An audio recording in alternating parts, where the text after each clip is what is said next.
Protocol said proceed. My hand didn't move. Somewhere above me, an authorization had been exercised that no living officer was meant to use. William halted the destruction cycle without raising his voice. The command terminal accepted the pause with a single confirmation tone, neutral, indifferent. The incineration chamber behind the glass remained dormant, its internal temperature holding at standby. On the screen, the queue refreshed. One item less than expected. He checked again. The register showed a completed transfer time-stamped before dawn, no signature attached, no escort code. The system allowed the absence without comment. It was designed to.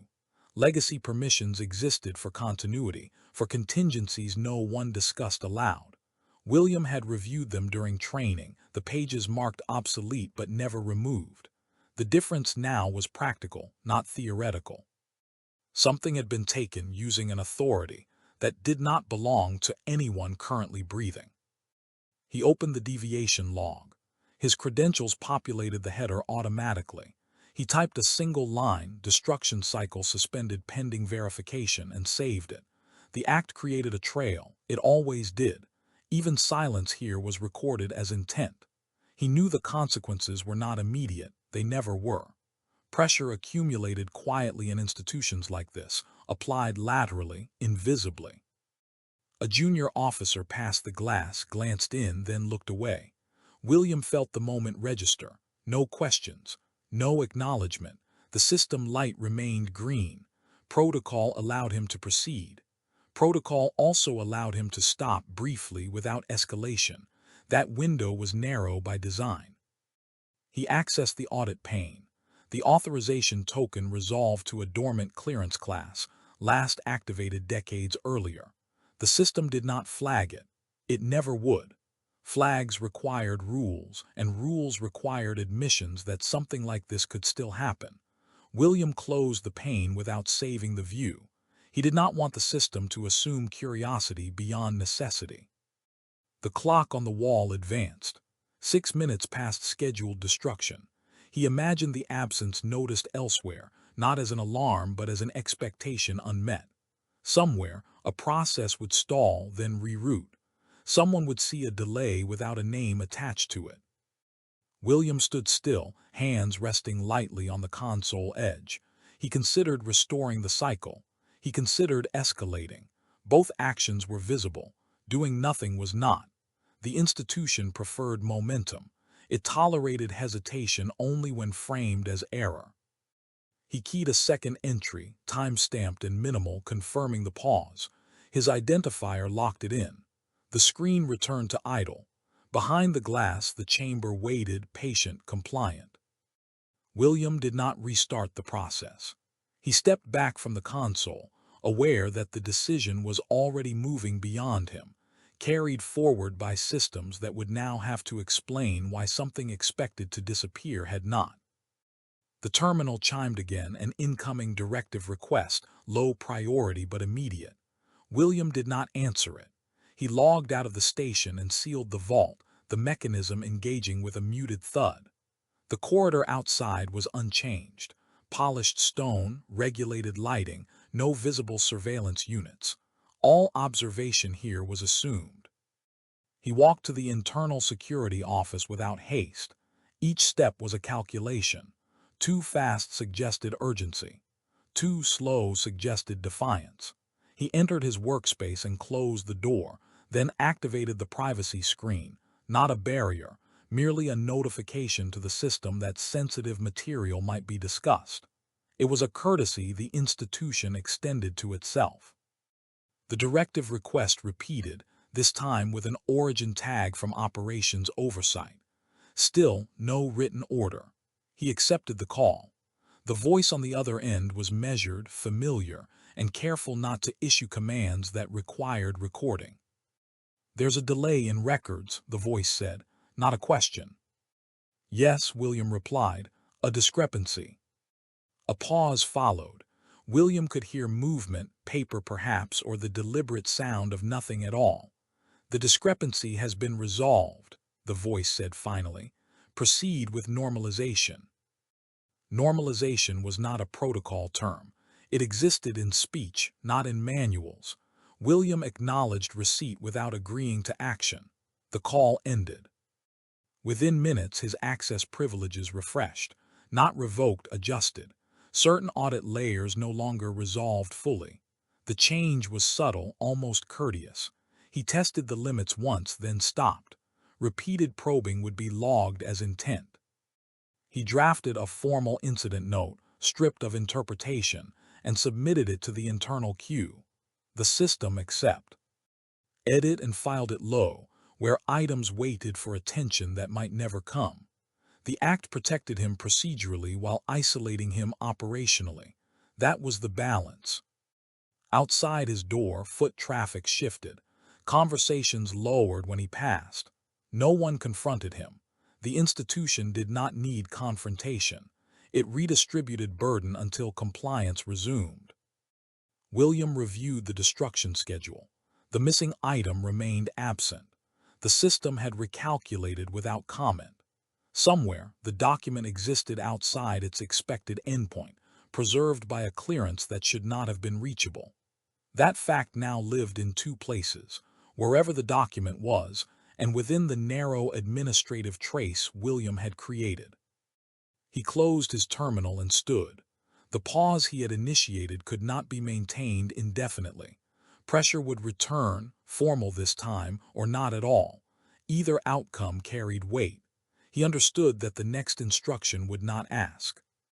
William accessed the audit terminal from his secured workstation, using credentials that still resolved fully. The system accepted him without delay. That alone told him the adjustment to his access was not yet complete, or not yet intentional. He navigated to the destruction log and isolated the authorization chain tied to the missing document. The clearance identifier appeared as a string of alphanumeric characters, unhelpful by design. He expanded the metadata layer beneath it. Date of origin, archived. Status, dormant. Last activation, 37 years prior. The system treated it as valid because it had never been formally retired. It had simply been buried beneath newer frameworks, preserved for continuity, protected by the assumption that no one would ever try to use it again. William opened the governance reference attached to the clearance class. The rule was explicit. Reactivation required unanimous consent from a standing committee that no longer met in person. Their authority existed now only as a procedural formality, distributed across departments that rarely aligned. No record of such consent existed. None could have been generated without leaving traces far louder than the absence he was staring at. He cross-checked the system integrity report. No breach flags, no forced overrides. The clearance had been accepted as if the requirement had been satisfied, not bypassed. That distinction mattered. A bypass implied error or intrusion. Acceptance implied internal compliance, systems behaving exactly as instructed by rules that had not been adequately constrained. William leaned back slightly, careful not to let the chair move. The room remained quiet. Outside, the institution continued its routines uninterrupted. The problem was contained, for now, within a narrow administrative corridor that most people never entered. He documented the finding in his private notes, not the official log. The language was precise, neutral, and intentionally incomplete.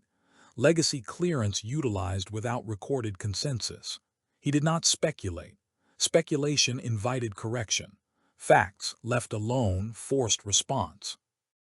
The choice presented itself without drama. He could escalate the discrepancy through formal channels, triggering a review that would widen the circle of awareness. That path was sanctioned, protected, and slow. It would also expose his earlier pause, inviting questions about judgment rather than procedure. The alternative was equally clear. He could restore the destruction process, allowing the system to reconcile itself. The anomaly would collapse into compliance. The missing document would remain missing, but the record would close. No escalation, no scrutiny. The institution preferred closure over clarity. A notification appeared at the edge of his display, operations oversight again. This time the message was text-based, non-persistent. Status check requested. No demand, no instruction, an invitation to resolve. William did not respond immediately. He reviewed the clearance record once more, then minimized the window without closing it. The system would remember the access either way. He placed his hands flat on the desk, grounding himself in the physicality of the moment. The process clock continued to run. At some point, inaction would itself become a deviation. He knew that the next step, escalation or restoration, would define not just the record, but how the institution chose to understand what had already occurred. William dismissed the notification without replying. The absence of response was itself a signal, neither defiance nor compliance, but delay. The institution tolerated delay poorly. It interpreted silence as an administrative vacuum to be filled. A second message arrived, routed through a different channel, carrying a higher classification but still no formal directive. Proceed as per standing procedure. The phrasing was deliberate. Standing procedure could mean escalation. It could also mean restoration. The ambiguity protected the sender while transferring risk downward. William reopened the destruction interface. The suspended cycle awaited confirmation, its parameters unchanged. With 2 keystrokes, he could normalize the process, allowing the system to reconcile the anomaly by erasing its context. The audit trail would compress into a closed loop, technically sound, ethically hollow. No alarms would follow. No questions would be asked. The institution would continue uninterrupted. He shifted to the escalation protocol instead, not to execute it but to read it again. The language was dense, layered with safeguards that existed more on paper than in practice. Escalation required attribution. Attribution required ownership. Ownership, once claimed, could not be easily released. A call came through, this time from a senior coordinator whose authority was procedural rather than hierarchical. The voice was calm, almost reassuring. "We're seeing delays propagate," the coordinator said. "If there's an irregularity, it can be handled locally." Handled locally meant quietly. William acknowledged the statement without agreeing to the implication. The call ended with a reminder about operational continuity. He felt the perimeter closing, not through threat, but through alignment. Every message pointed toward the same outcome without instructing it directly. The institution was shaping the environment so that only one choice appeared reasonable. William opened a fresh log entry, this one formal. He began to document the clearance discrepancy, citing the governance requirement for unanimous consent. As he typed, system prompts appeared, subtle but insistent, suggesting alternative categorizations that would downgrade the issue. He ignored them. The text remained factual, restrained. Before submitting, he paused. Submission would lock the record and trigger automated distribution. Names would attach. Responses would be required. The process would no longer belong to him. Another access change occurred mid-pause. His screen refreshed, and certain reference links no longer resolved. Not revoked, redirected. The system was narrowing his field of action while he hesitated. William saved the draft without submitting it. The file remained in a temporary state, visible only to him. He then returned to the destruction interface and restored the cycle, partially. He authorized a delay extension under a permissible maintenance flag, buying time without closing the record. The system accepted the input and recalculated. The anomaly remained open, now justified by a different rationale. It was a fragile position, procedurally defensible but increasingly conspicuous. Within minutes, a final message arrived, brief and unmistakable. Local handling acknowledged. Ensure closure before next audit window. William read it once and archived it. The instruction did not order him to erase the anomaly, but it framed erasure as the expected outcome. The responsibility, now clearly his, could no longer be distributed. He closed his terminal and stood. The choice he had deferred was no longer theoretical. It had been noticed, absorbed, and quietly returned to him, heavier than before. William encountered the instruction away from any terminal. It came in the West Corridor, the narrow passage that connected operations oversight to the records wing. No cameras were visible there, though everyone knew coverage existed in some abstract sense. The corridor was used precisely because it discouraged formality. Conversations held there did not generate records unless someone insisted on making them. The senior officer slowed as he approached William, matching pace rather than blocking it. Rank was implied, not displayed. The man did not stop walking when he spoke. "You've kept the system open longer than expected," he said, voice low, even. "That creates a tension." William acknowledged the statement without responding. They continued side by side, boots aligned on the stone floor. "There's no need to elevate this," the officer continued. "The clearance is valid, old, yes, but still inside the framework. These things happen when legacy layers intersect with modern systems." William knew the phrasing was careful. No claim that consent existed, no assertion of correctness, only inevitability. He waited. "The correct course," the officer said, "is to normalize the record, restore the process. Let the institution move on." Normalize. Again the word appeared, unanchored to protocol, powerful precisely because of that. William slowed slightly, forcing the other man to either stop or move ahead. The officer chose to stop. "There will be no written directive," the officer added. "That would complicate matters unnecessarily. You have sufficient discretion." Discretion was another courtesy word. It transferred accountability while preserving authority. William understood the structure well enough to recognize the boundary being tested. A verbal instruction, unrecorded, carried expectatio. And without protection, obedience would be assumed, resistance would be isolated. They stood in silence for a moment. Other guards passed at a distance, eyes forward. No one lingered. William asked a single question. "Is there a record of unanimous consent?" The officer did not answer immediately. When he did, it was indirect. "The system accepted the clearance. That is the record that matters." The implication settled between them. The institution was choosing system behavior over governance rules, not openly, quietly, procedurally. The officer stepped back, signaling the end of the exchange.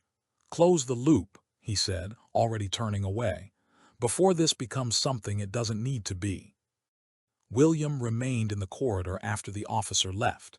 The instruction had been delivered without command language, without witnesses, without trace. Ignoring it would be visible through delay. Following it would erase the only remaining anomaly. He resumed walking, directionless for a moment, feeling the weight of the choice compress rather than clarify. The corridor emptied behind him.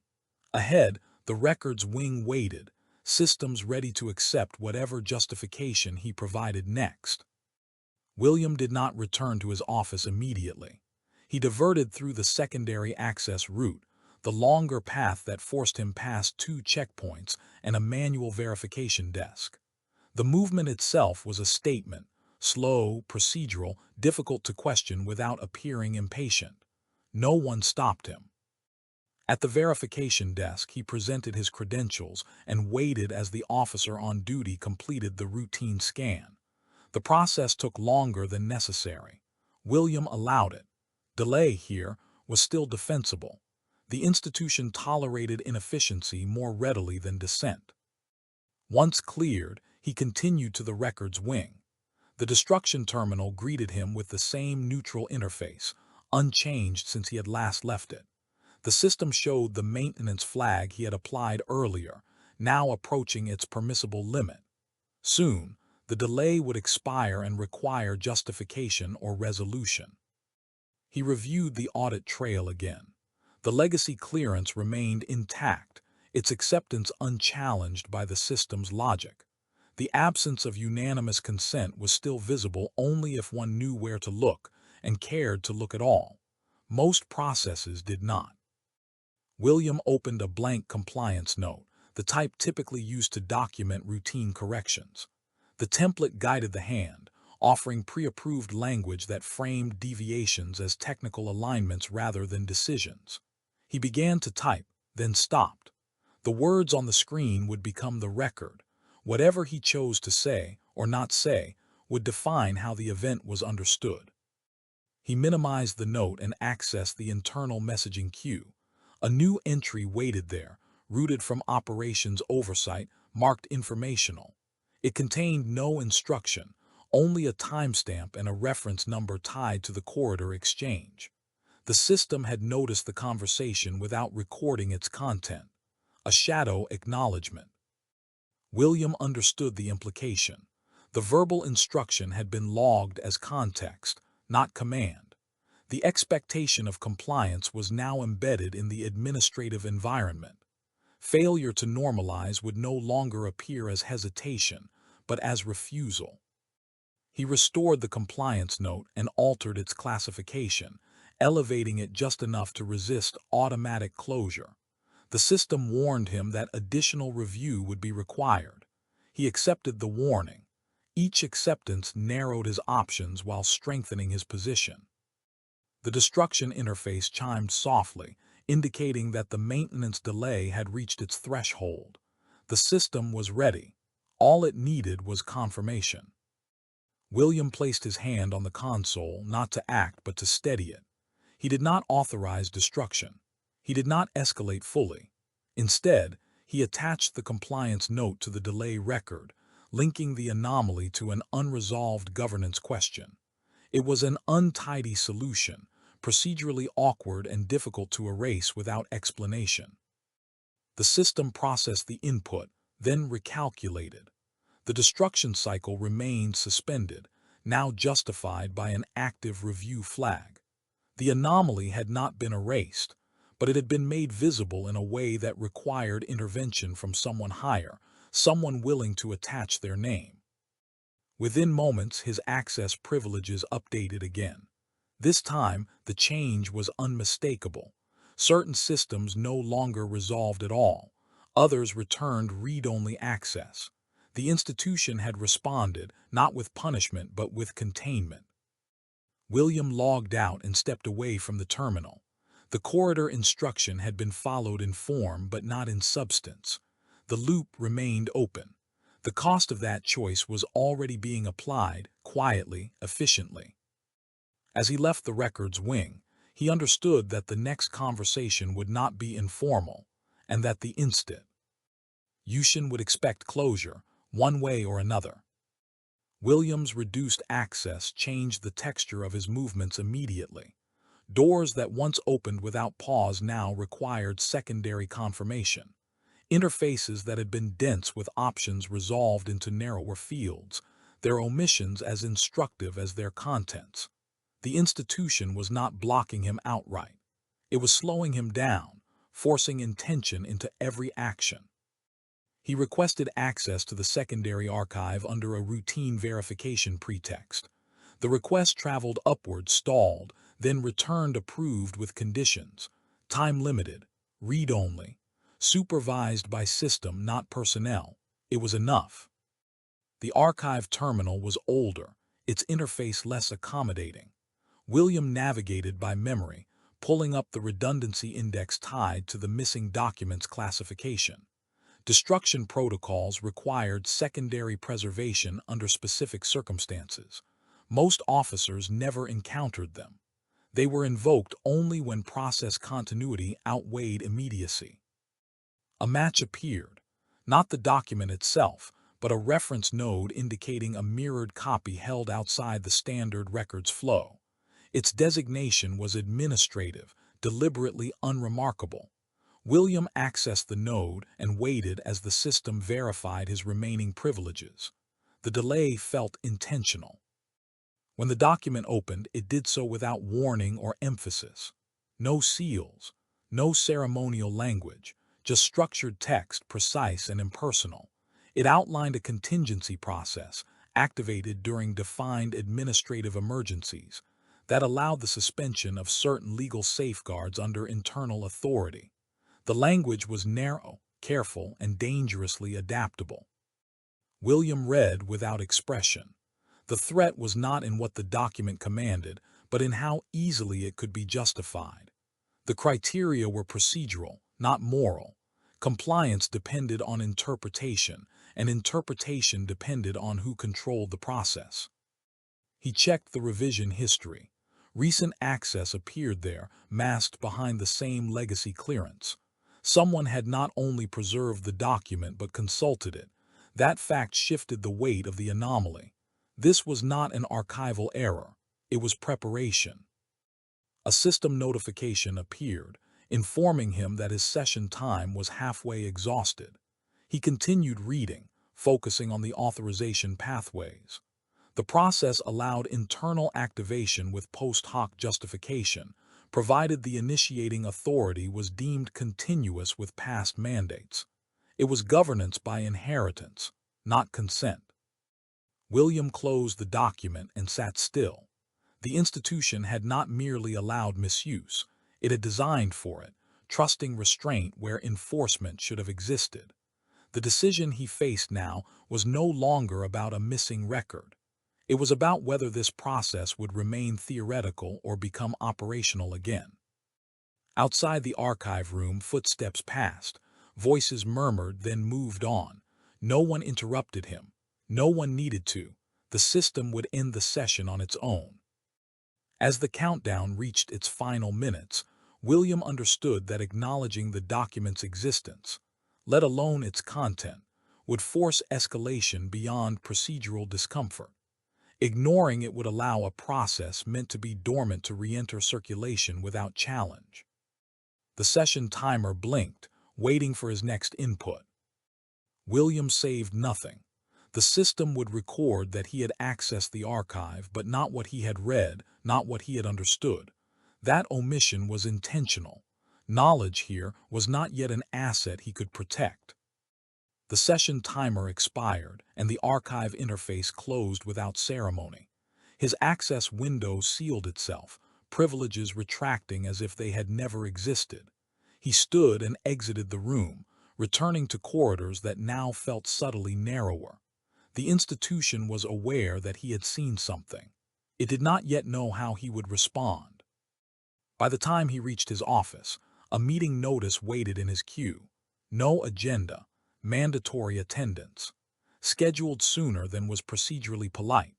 The sender field resolved to an administrative council rather than an individual, a structure designed to diffuse responsibility while exercising it fully. William prepared carefully. He compiled a minimal reference note, stripped of interpretation, citing only the existence of the contingency process and its activation pathway. He did not attach the document. He did not summarize its implications. He framed the issue as a governance inconsistency rather than a threat. The language mattered. It always did. The council chamber was quiet when he arrived. Seats filled gradually, occupants arranging themselves with practiced neutrality. No one spoke until the quorum indicator resolved green. Then the meeting began without introduction. Questions were asked in a sequence that suggested coordination. How had he accessed the archive? Under what authority? Why now? Will. Liam answered precisely, limiting himself to procedural facts. Each response narrowed the discussion while sharpening its edge. When he referenced the contingency process, the room shifted, not in posture but in attention. The topic was not unfamiliar. It was simply not meant to be discussed by someone at his level. A council member asked whether he believed the process had been misused. William did not answer directly. He stated that the process had been consulted without recorded authorization and that the destruction of its source document had been scheduled without review. The distinction was deliberate. He described actions, not intentions. Silence followed, the kind that weighed options rather than words. The chair of the council spoke last. The tone was calm, almost appreciative. "Your diligence is noted," they said. "This matter will be handled." Handled meant removed from his sphere of influence. The institution was reclaiming ownership, not correcting itself. William understood that his role was narrowing again, this time by consensus rather than system adjustment. When the meeting adjourned, his privileges updated once more. Some restored, others permanently closed. The pattern was clear. He was being repositioned, kept functional, kept quiet. As he left the chamber, a final message arrived on his secure channel. Transfer orders were being drafted, effective date pending. No explanation provided. The document remained intact. The process remained viable. William's intervention had delayed neither. It had only ensured that responsibility would now be shared by those who preferred not to carry it. The transfer notice did not arrive immediately. Instead, William experienced its approach through absence. Messages that once acknowledged receipt now resolved without confirmation.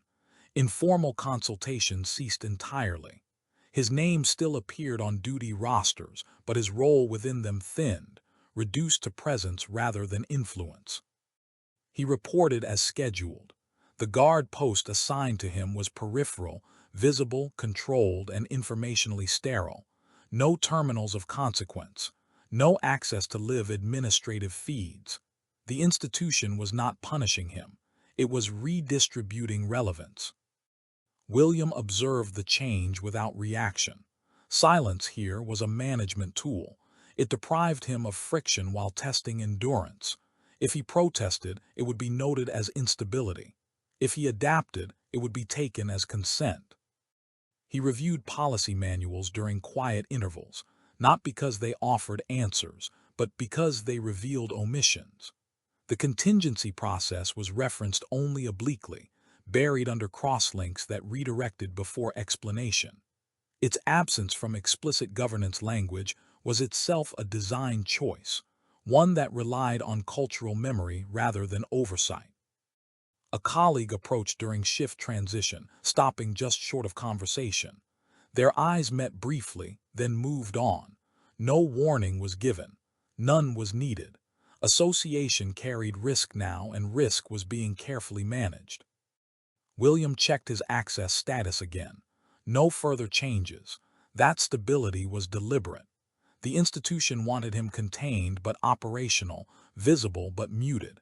It was waiting to see whether he would force resolution or accept erosion.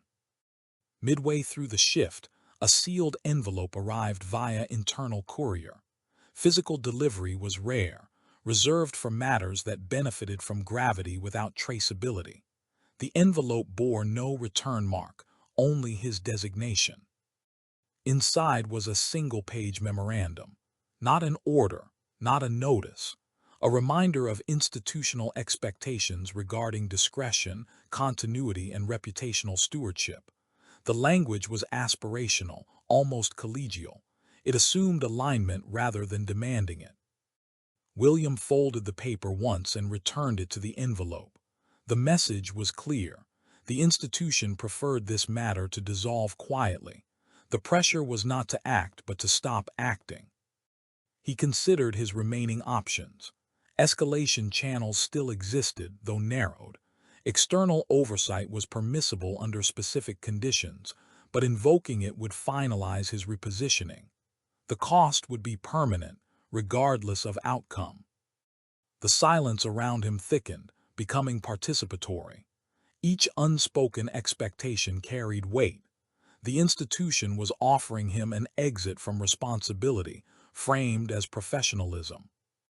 William stood at his post, outwardly compliant, inwardly calculating. The next decision would not be prompted by instruction. It would emerge from timing. Delay could still be justified, but only once more. Somewhere beyond his field of access, the contingency process remained viable. Untouched, but no longer theoretical. The longer it remained unchallenged, the more normal its existence would become.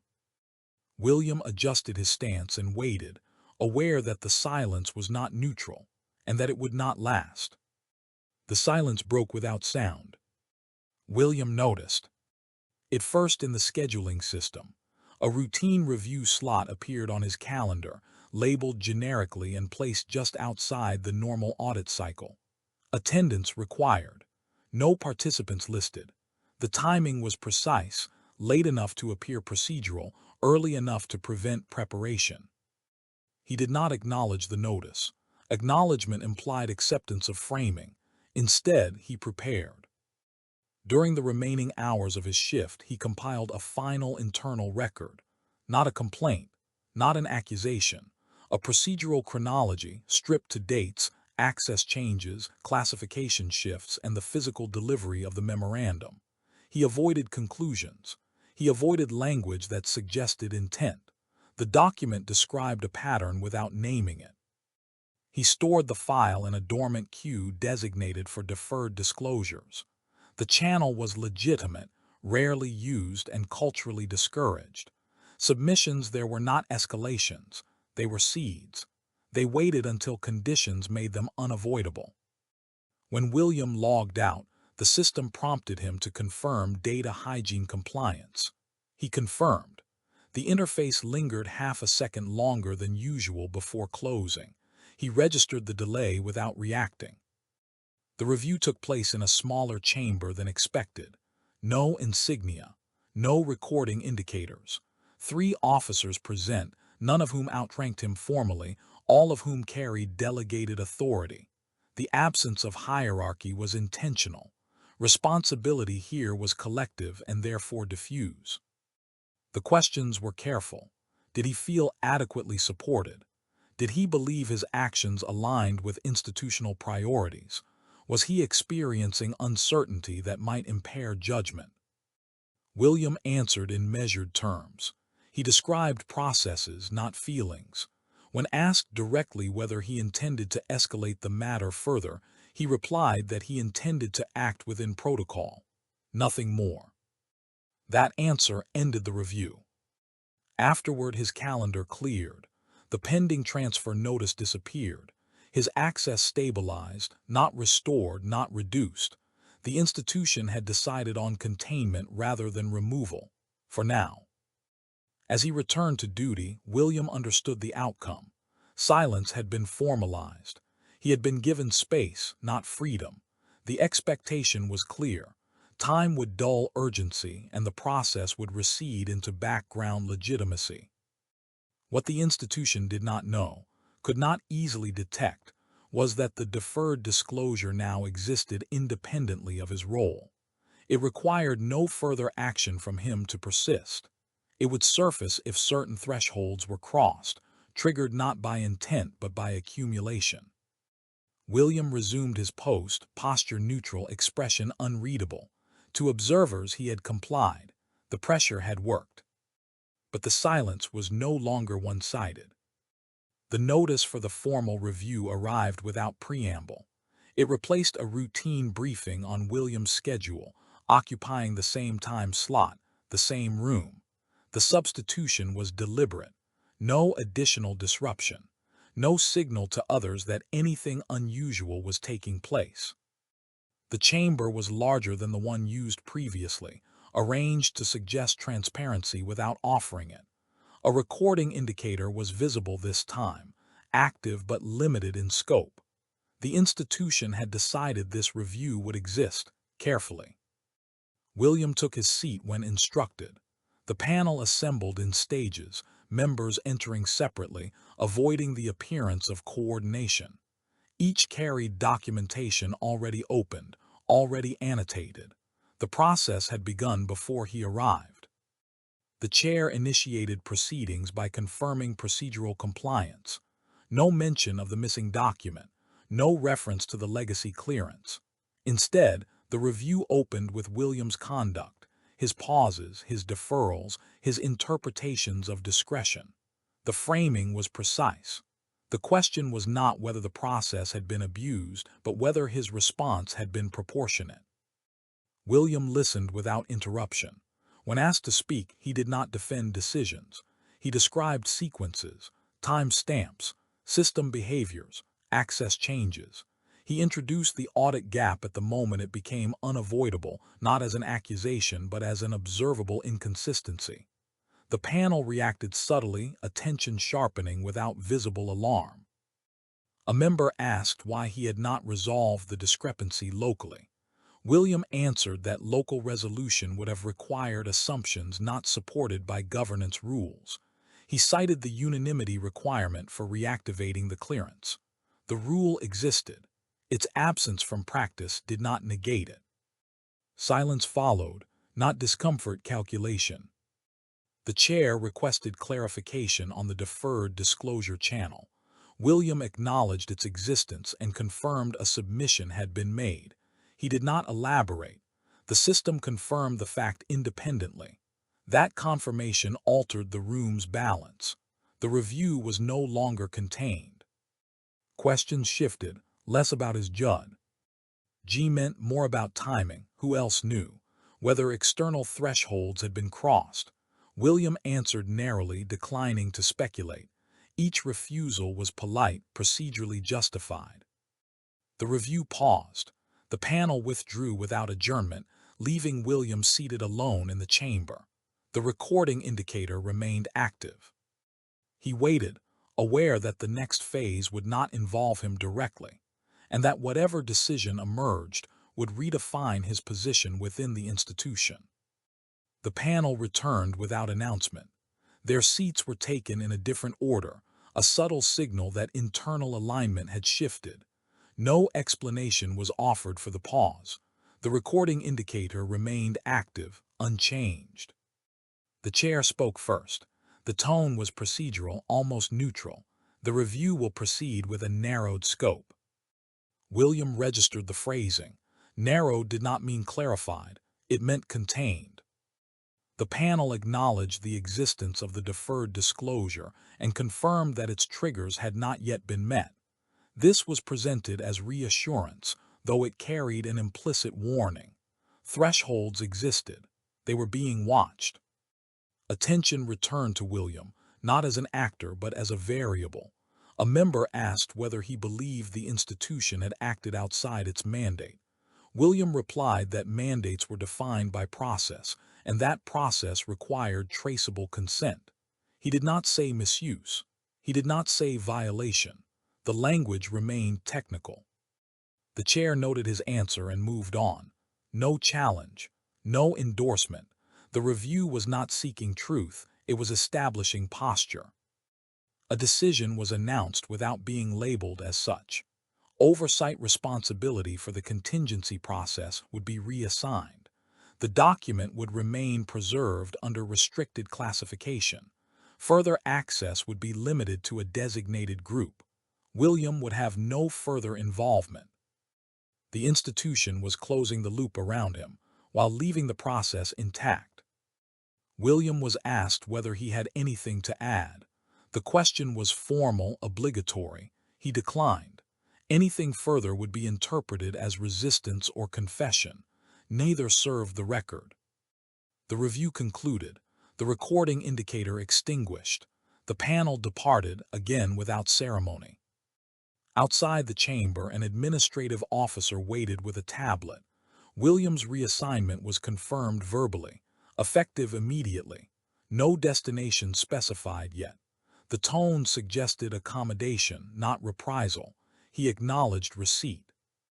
As he returned to collect his belongings, his access updated one final time. Certain systems restored, not those tied to oversight, but those required for operational continuity elsewhere.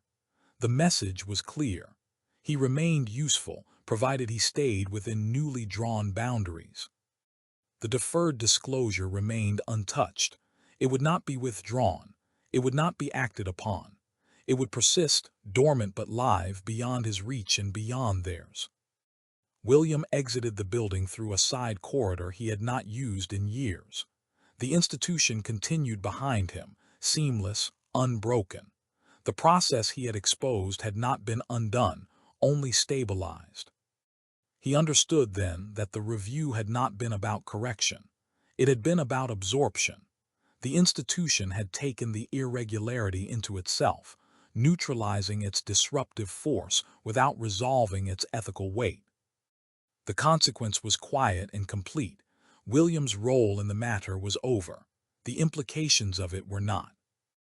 The transfer order arrived at 0540, time-stamped earlier than it could have been drafted. William recognized the formatting immediately. It was the version used when outcomes were decided before procedure caught up. The document named no destination, only a reporting window and an interim designation. External liaison, operational continuity. The title was deliberately vague. It implied trust without granting access. He acknowledged receipt without comment. The system logged compliance and closed the notification. No appeal mechanism appeared. None ever did in cases framed as organizational necessity. William cleared his workspace methodically. He returned issued materials, logged personal effects, and signed the exit inventory. Each step was observed but not supervised. The institution preferred departures that appeared voluntary. Finality was achieved through orderliness, not force.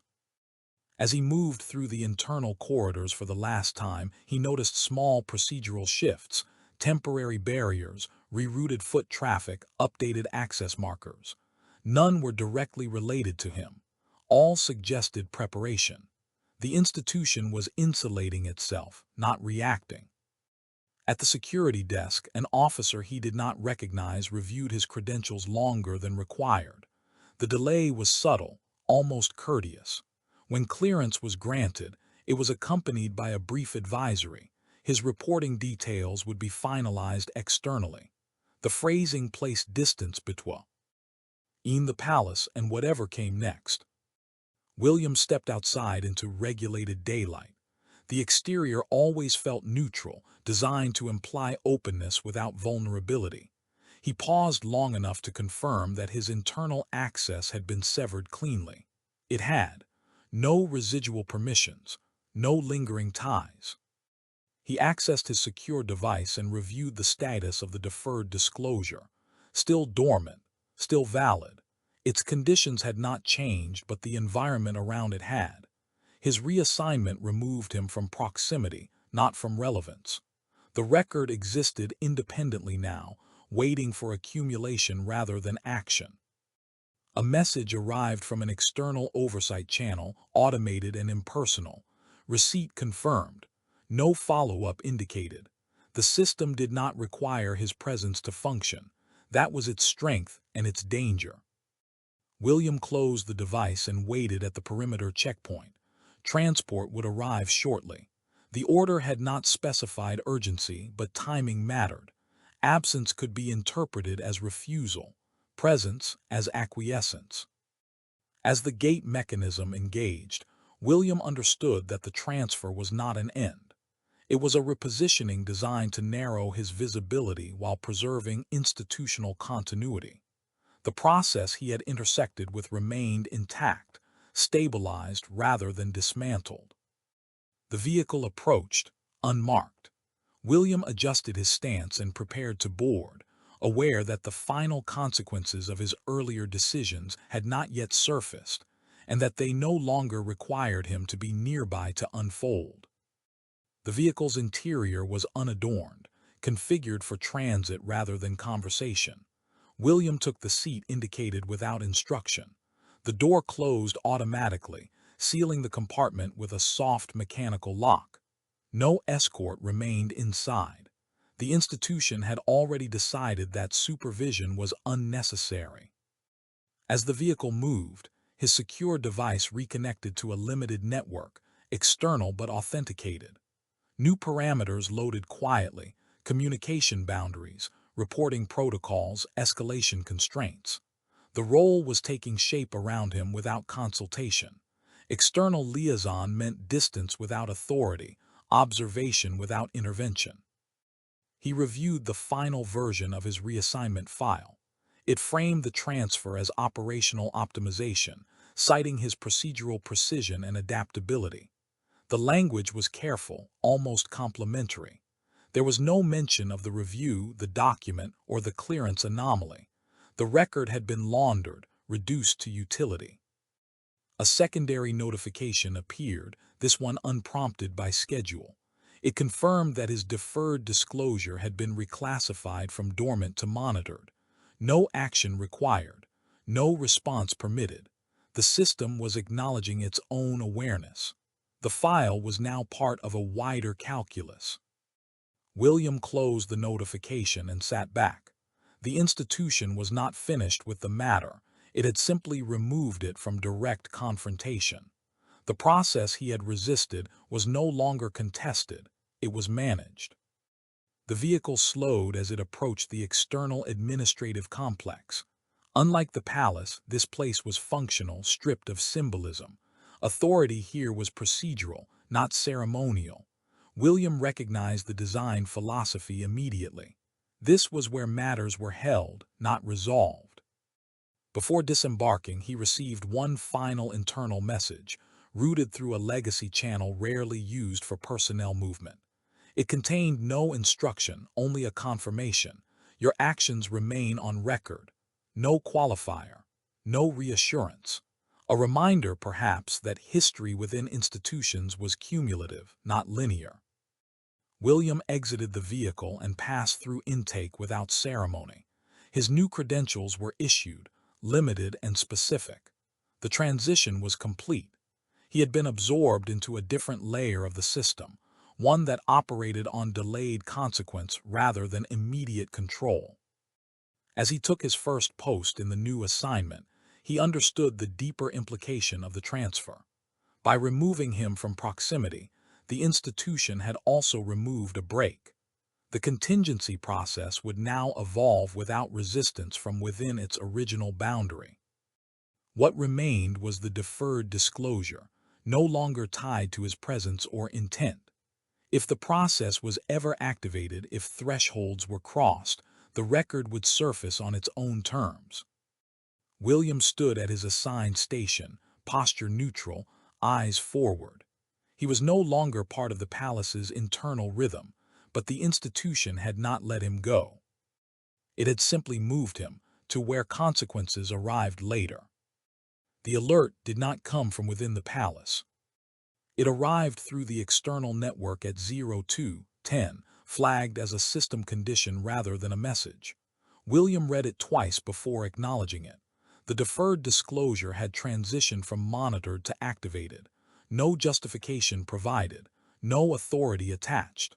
The change alone indicated that a threshold had been crossed elsewhere. He accessed the limited oversight feed permitted under his liaison role.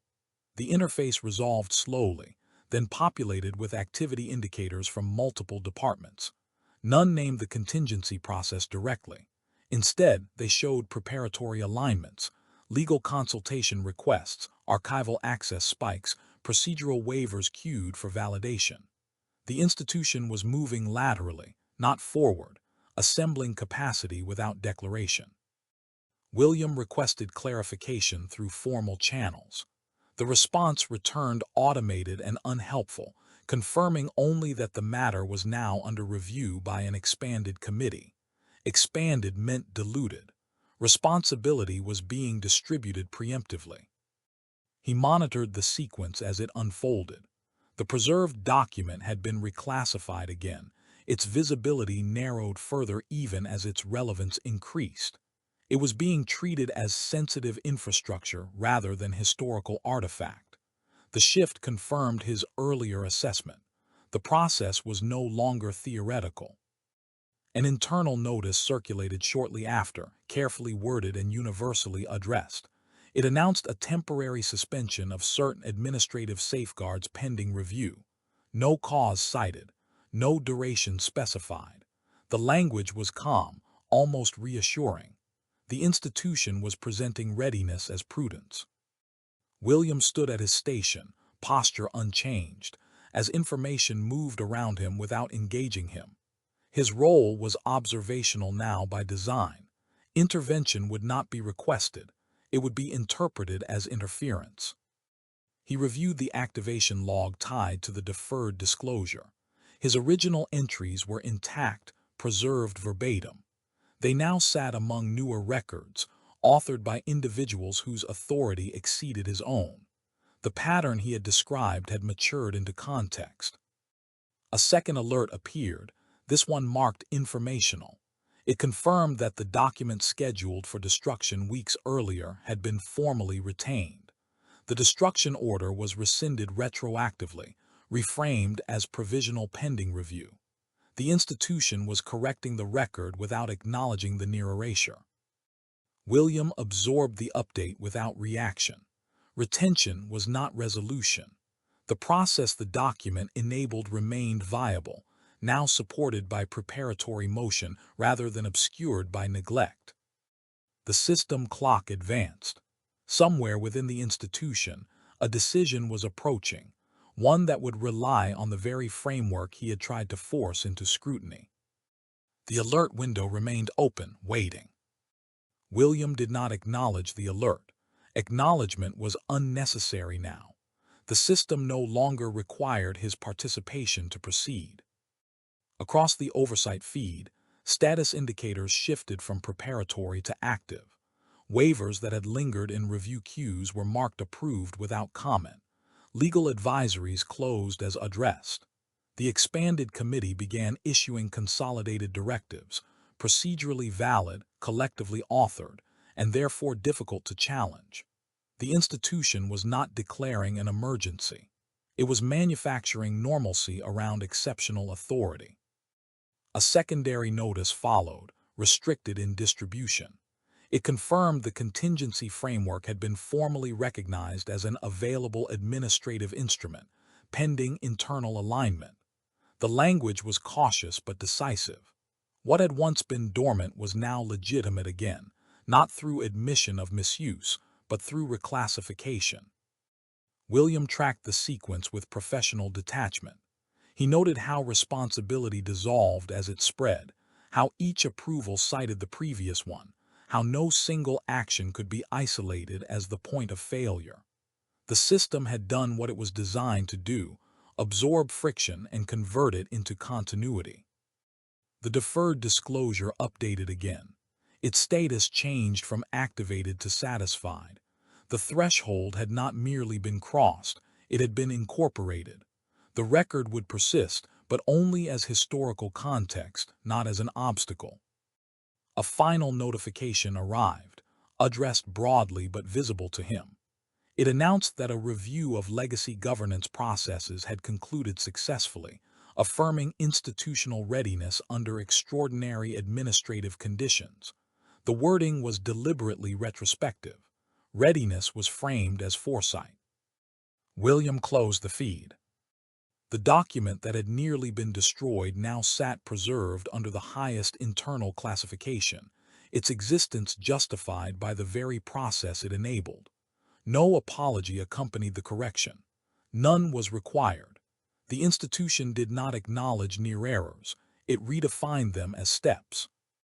At his station, nothing changed. His assignment remained external, observational, peripheral. He had not been called back. He would not be. His role in the matter was complete, not because the risk had passed, but because it had been normalized.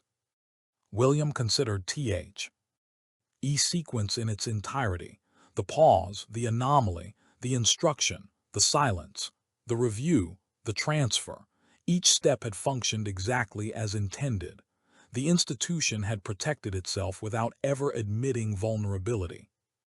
What remained was knowledge, distributed, archived, and inaccessible to influence.